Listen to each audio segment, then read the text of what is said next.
and a half down, 5 and a half down, 9 forward. Good. In 20 feet. Tranquility Base here. The Eagle has landed. Astro, no.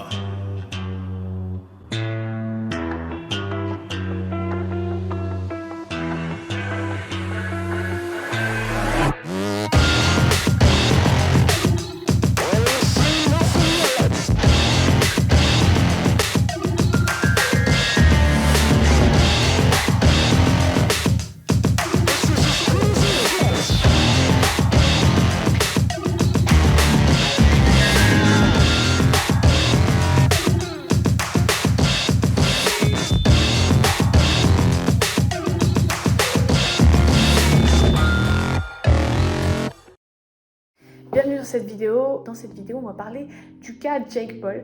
Je vais vous faire à peu près un espèce de résumé assez condensé de tout ce qui s'est passé dans sa vie, ce qui l'a rendu connu, ce qui a fait qu'il a été détesté, ce qui a fait qu'il a été adoré, toutes les choses importantes dans lesquelles il a été impliqué, dans ses projets, dans les dramas. Et je vais sans plus tarder commencer dès maintenant la vidéo. Donc on va parler tout simplement des débuts de Jake Paul, ce qu'il a fait connaître, d'où est-ce qu'il vient, qui il était. Il faut savoir tout d'abord que Jake Paul est le frère de Logan Paul. Si vous ne connaissez pas Logan Paul ou pas beaucoup sur lui, je vous invite à cliquer sur une vidéo que j'ai pu faire auparavant qui vous explique à peu près qui est Logan Paul. Donc Jake Paul a grandi en Ohio, aux États-Unis. L'Ohio, un peu un bled paumé des États-Unis qui est assez pauvre, etc. Et tous les deux frères d'ailleurs, Logan comme Jake, en font souvent référence parce que ça leur rappelle d'où ils viennent, qui n'ont pas grandi avec une cuillère en or dans la bouche et qui se sont débrouillés pour arriver au niveau financier, au niveau social dans lequel ils baignent actuellement. On va se recentrer sur Jake Paul. Il s'est fait connaître à travers Vine. Alors avant, il faisait vraiment au tout début des vidéos sur YouTube qui avaient un certain succès, mais vraiment à une toute petite échelle. Ensuite, il a commencé à poster des vidéos sur Vine où pareil, il commençait à faire quelques vues, etc. Mais rien de très important. Et en fait, il est arrivé à un moment où il a commencé avec son frère à faire un espèce de concours où le thème était en fait celui qui gagne le plus d'abonnés le plus rapidement possible à gagner. Et donc, c'est à ce moment-là où ils ont commencé à mettre beaucoup plus de qualité, de sens dans leur Vine et à augmenter tout simplement leur production de contenu. Et c'est là où ils ont commencé tous les deux à percer, donc les uns renvoyés vers les autres. C'était ça qui est intéressant à l'époque, que ce soit entre Viners, en fait, ils faisaient des collaborations pour renvoyer le trafic et au final gagner en abonnés. Logan et Jake ont fait à peu près la même chose et donc leur popularité continuait d'augmenter encore. Jusqu'à un certain point, du coup, Jake a continué vu qu'il était à l'équivalent du lycée quand il avait commencé Vine. Ça commençait à devenir vraiment quelque chose de très sérieux pour lui. Il gagnait déjà un petit peu sa vie avec. Il avait toujours cette relation avec le cadre scolaire, etc., qui ne lui plaisait pas du tout. C'était un élève super turbulent, le genre de casse-couille que, en tant que professeur, tu ne veux pas avoir dans sa classe. Il n'écoutait rien, il faisait l'idiot. Et les professeurs lui répétaient sans cesse qu'en fait, s'il continuait comme ça, il n'allait rien faire de sa vie. Et Jake Paul, lui, c'était un peu le type qui avait rien à faire à l'école. C'était quelque chose qui lui plaisait pas. Il n'y voyait pas forcément d'issue possible. Ça ne le passionnait pas. Il finit tout simplement par, même pas, je pense, avoir son diplôme, si je me souviens bien. Il quitte l'école, il va rejoindre son frère à Los Angeles, donc il quitte l'Ohio. L'Ohio, il n'en pouvait plus parce qu'il avait tout son passé là-bas, et notamment avec cette relation un peu malsaine qu'il avait avec l'école, ses profs, ses connaissances, etc. Donc il quitte ça, il fait ses affaires et il va rejoindre son frère à Los Angeles pour continuer un peu sa carrière, développer Vine. Donc à cette époque, si encore une fois mes chiffres sont bons, il faisait à peu près $8 000 par mois, ce qui n'est pas dégoûtant. Il se débrouillait tout simplement avec son frère à Los Angeles. Avec $8 000 par mois, tu peux quand même bien t'en sortir. Il avait toujours en tête de se développer. Il voulait faire un peu d'acting. Il a passé des castings, des petits castings pour des petits rôles. Il s'est fait recaler je ne sais combien de fois. Il a compris qu'il était un peu nul et que comme ça, il n'arriverait pas à grand chose. Il a commencé à prendre des cours. Et au fur et à mesure, en fait, il s'est fait repérer pour un casting pour un rôle dans Disney Channel. Il a obtenu ce rôle, et notamment aussi de par le fait qu'il y avait déjà une communauté qui suivait sur internet, une communauté de jeunes. Ça l'a pas mal aidé. Donc c'était un rôle qu'il tenait sur Disney Channel où il jouait le jeu en fait d'un youtubeur tout simplement, et il incarnait le rôle d'un youtubeur avec d'autres jeunes, et voilà, ça avait fait une espèce de série sur Disney Channel où il prenait donc le rôle de Dirk. Cette série sur Disney Channel dans laquelle il a joué a eu un succès mais pas si énorme que ça, et ça a rameuté vers lui une communauté surtout de jeunes, chose qu'il avait déjà auparavant mais pas aussi jeune. C'est pour ça que derrière, une fois que Vine a commencé à mourir au fur et à mesure, il me semble vraiment que la mort de Vine s'est faite en 2016. À partir de ce moment-là, pas mal de Viners se sont remis vers YouTube pour continuer de survivre et de faire de l'argent et de construire leur communauté. Jake Paul a fait pareil. Il avait Disney à côté pour l'aider et pour continuer de développer une certaine audience, mais il a quand même souhaité se placer sur YouTube et continuer de développer son audience. Alors, ce qu'il faut savoir, c'est qu'à ses débuts sur YouTube, il faisait pas énormément de vues, surtout par rapport au nombre de millions d'abonnés qu'il avait sur Vine. Je crois qu'il avait entre 5 et 6 millions d'abonnés sur Vine. Et quand il a commencé à faire ses vidéos sur YouTube, il tournait à 20 000 vues par vlog qu'il faisait. Alors pareil, là il a commencé à se remettre en question et à voir qu'est-ce qui pourrait marcher. Il a étudié pas mal de vidéos et de chaînes YouTube qui fonctionnaient bien à l'époque, et il a compris qu'en fait s'il voulait faire des vues, construire une audience et vraiment développer tout ça, c'est en faisant du daily vlogging, donc à faire des vidéos absolument tous les jours où il a raconté sa vie, il faisait des trucs un peu hors du commun. Et c'est comme ça qu'il a commencé un peu cette aventure sur YouTube et vraiment développer une audience. Après, au fur et à mesure du temps, il a compris que s'il voulait se développer aussi et continuer d'augmenter les stats, il fallait qu'il commence à inviter des gens autour de lui, et il avait compris à peu près comment marchait l'industrie, comment fabriquer des stars, des influenceurs. Il a créé Team 10, qui ne s'appelait pas Team 10, je ne sais plus le nom exact, je crois que c'était Team Dom, et qui a été renommé en Team 10 par la suite. Il a créé ce groupe, cette brand, cette marque, comme on recrute des gens à fort potentiel et on en fait des stars, on en fait des influenceurs dans un laps de temps très très court. Il a pris des jeunes sous ses ailes, qu'il avait repérés au préalable, où il pensait qu'ils pouvaient en faire quelque chose, et en un rien de temps, il a commencé à leur construire chacun un certain nombre, une certaine communauté, et à développer tout ça. Alors il y a eu pas mal de drama autour de Team 10, notamment le fait que les jeunes qui prenaient sous son aile pour les développer jusqu'à un certain stade, il signait un contrat avec eux où pendant 4 ans, le contrat stipulait qu'ils devaient, donc les jeunes, reverser un certain pourcentage de leurs gains à Jake Paul. Bon, je ne sais plus exactement quel était le pourcentage, il me semble que c'était 10%, si ce n'est plus. Ça fait quand même mal, dans le sens où pendant 4 ans, tu sais que tu es un peu attaché, que tu as un peu ce boulet-là où tu dois, quoi qu'il se passe, qu'ils soient encore d'ailleurs en lien avec Jake Paul ou non, reverser 10% de leurs gains sur leur travail. Alors pourquoi Jake Paul a été détesté? Il y a tellement de raisons, il a fait tellement de choses qui méritent que les gens le détestent, mais notamment on peut noter qu'il a eu pas mal de comportements insupportables. Il harcelait les gens qui travaillaient avec lui sur Team 10. Il se comportait au final comme un enfant star. Il faisait des choses absolument débiles et irrespectueuses. Il y avait sans cesse des scandales qui tournaient autour de lui, il trompait ses copines. Il ne les respectait pas d'ailleurs jusqu'à un certain point. Il a fait du scam au niveau de ses abonnés. Il avait une audience qui était plutôt jeune. Et je me rappelle par exemple qu'il avait proposé un espèce de programme pour les aider à se développer eux aussi en tant qu'influenceurs et devenir connus. Notamment des trucs comme ça, ou même des choses où il les renvoyait vers des jeux en ligne payants. Et pour certains c'était du scam, pour d'autres c'était juste de la manipulation d'audience. Parce qu'il savait qu'il avait une audience jeune qui ferait plus ou moins n'importe quoi de ce qu'il disait, donc très clairement il renvoyait l'audience vers ce genre de process où tout simplement il faisait une partie de son argent. Après du coup il y a eu des dramas un peu plus perso entre membres Team 10 où il y a eu des conflits d'intérêts. Dans tous les cas, à partir du moment où ça implique de l'argent et que tu as des gens qui sont prêts à tout pour en faire, et que dans tous les cas une relation commence par la volonté de faire de l'argent ensemble, potentiellement ça peut mener à pas mal de dramas, pas mal de conflits d'intérêts, et c'est ce qui s'est passé entre plusieurs membres de la Team 10, et il y a eu beaucoup de déchirements, il y a eu beaucoup de scandales autour de tout ça, mais notamment il s'est mis à dos pas mal de monde, il faisait des diss tracks, donc des chansons où il clashait par-dessus d'autres influenceurs. Help me, help you, make a better song, bitch. Numbers don't lie, the logging is shit. Yeah, I'm talking about you begging for attention, talking shit on Twitter too, but you still hit my phone last night. Et il y avait eu aussi un conflit avec son ex-copine Alyssa Violet, qui faisait aussi partie de la toute première génération de Team 10. qu'il avait à la fois trompée, avec laquelle il avait eu des comportements abusifs, il avait maltraité, il avait eu des comportements limite violents. So, I'm sure you guys want to know what's going on right now. Basically this, Jake's kicking me out.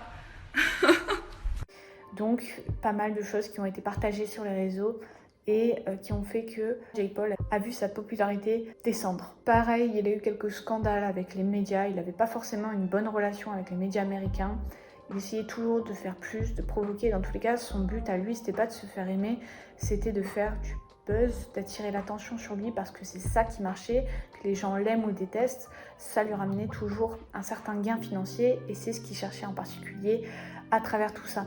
Au niveau des clashs qu'il a pu faire et ce qui rendait la chose à peu près entertainment, donc intéressante pour les gens qui le regardaient, que ce soit son audience, ses fans ou les gens au contraire qui le détestaient, c'est que du coup il y a eu ces clashs sur de la musique, donc clash vidéo, ces diss tracks qui ont été faits par certains influenceurs où il s'est fait absolument défoncer.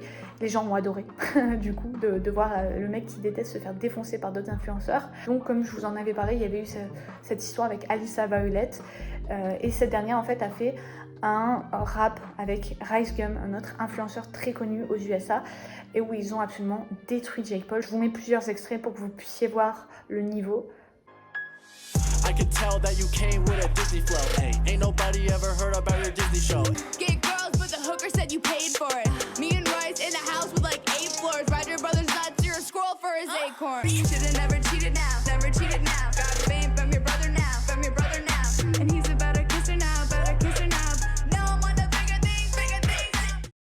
Et puis il y avait une autre histoire en fait où Jake Paul, pareil, avait un peu cherché PewDiePie dans un de ses sons qui est le son d'ailleurs qui lui a rapporté le plus de vues, le plus de retours. Alors pas bon du tout, hein, les retours. Ça a été une chanson absolument catastrophique au niveau des feats qu'il y a eu, au niveau de la musique en elle-même. C'est une musique en fait qu'il a fait en un jour où il a créé la musique, créé les paroles, posé dessus, tourné le clip tout ça en un jour avec plein de feats dessus et ça a donné un résultat absolument catastrophique.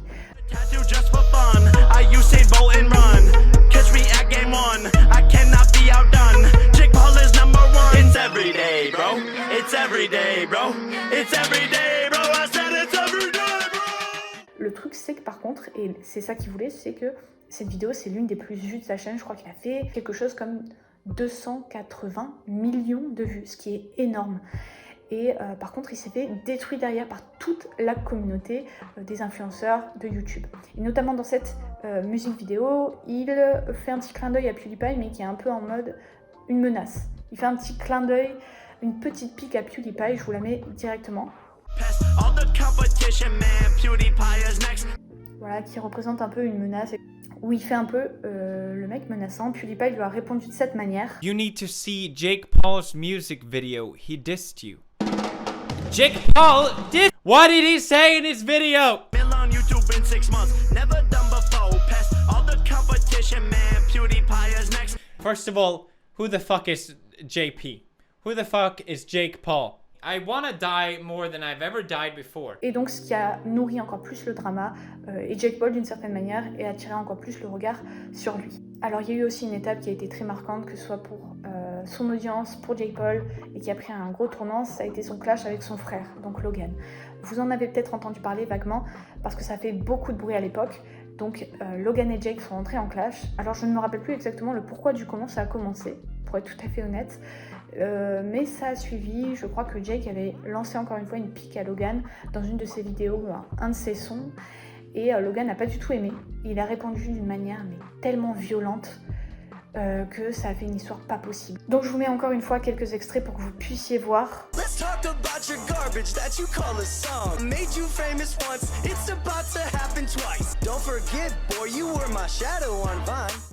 Et notamment en fait dans ce clip, ce qui a détruit à peu près Jake et qui a fait que la relation avec son frère a mis du temps à se réparer, c'est parce que Logan avait fait venir Alyssa Violet, du coup l'ex de Jake, et à la fin du clip, il se montre en train de l'embrasser et ça a détruit Jake Paul, surtout que ça va au-delà de ça, vraiment toutes les paroles qu'il dit dans la musique sont, surtout vers la fin du clip vidéo, sont ultra violente. Il ne se gêne absolument pas pour dire les termes et pour vraiment clasher Jake, mais d'une manière assez violente. Donc ça a plutôt détruit Jake, ça l'a mis vraiment à mal. Il a quand même continué continuer tout ça. Il faut savoir que Jake a toujours été un peu décrit comme l'espèce d'ombre de Logan.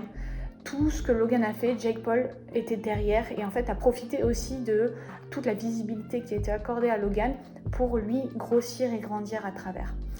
Et ça a toujours été ça, c'est que Logan a toujours été une forte personnalité que les gens adoraient, c'est pour ça que Logan a toujours eu plus de succès que Jake. Et au contraire, Jake était plutôt le type sans talent qui reprenait un peu les tendances pour s'en servir et faire du buzz et ramener une communauté derrière lui.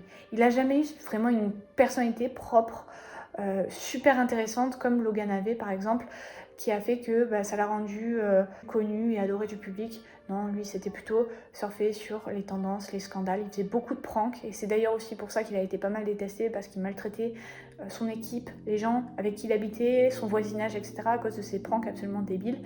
Mais ça faisait du clic, donc il continuait.